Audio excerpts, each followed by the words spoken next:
I started working for a company called Canada Packers, very male-dominated. It was a meat packing company.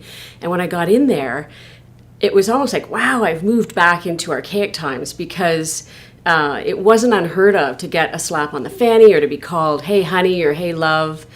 They used to smoke in the offices back there, and I think it was just a different era. It was a different time. You heard yesterday the WFF started in 1989. I started my career in food service in 88. I wish that I had had the WFF there with me at the beginning of my career. I went to Vegas, and it was the executive summit for the WFF, and I had the opportunity to hear Carla Cooper talk. I wanted to share with you what she shared with me, because it was pivotal. She said, I'm a CEO. If I can do it, you can do it. And I'm sitting there going, okay, how do I get there? Pick me, right? And she said that we are our own worst enemies. She said, we don't ask for it. And I thought, you're right. I talk about it a lot amongst my peers and my friends and stuff like that, but maybe I've never asked for it. And I went home after that, met with our the president of our Ontario division, had the opportunity to have dinner with our Canadian president, and said, hey, don't discount me. I want to be promoted within this organization. Lisa is, in my opinion, the poster child for leveraging all the tools that are at our disposal from the WFF.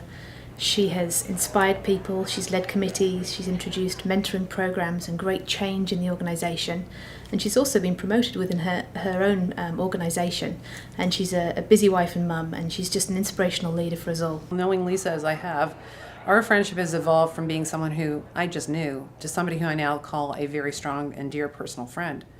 More importantly, it's the type of feedback that you get from these friend leaders that provide you an insight that you may not have within your own organization.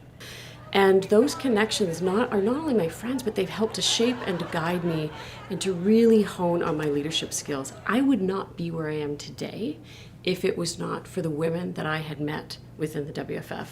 You know, the WFF conference is the best conference I've ever been to in my whole career. The content is amazing. I think the people that you meet and the connections. I was chatting with a male colleague yesterday, and I said to him, so how are you feeling about being at the conference, you know? And you're actually in the minority at this conference. There are more women here. And he said, I've never been to a conference where people are more open to connecting with you. Everybody's leading with their business cards, asking open questions. It's very welcoming. And I think that's part of the magic. You know, if I had to give a new person starting out in the industry advice, I would say join the WFF, get involved, get on a volunteer committee, show up, meet people, put yourself out there, take the risk. I know when you look at folks like us old gals that are in the industry, it seems intimidating. We don't mean it to be that way. So walk up to us, introduce yourself, make sure that you make yourself known, and we will do everything we can to help you move forward. As I've watched Lisa progress within the organization, she started in as a volunteer. She just started doing activities and getting involved in different events, starting as a co-chair. Today, she now coordinates all of the events across Canada with a team of other individuals who are coming in as volunteers and leading.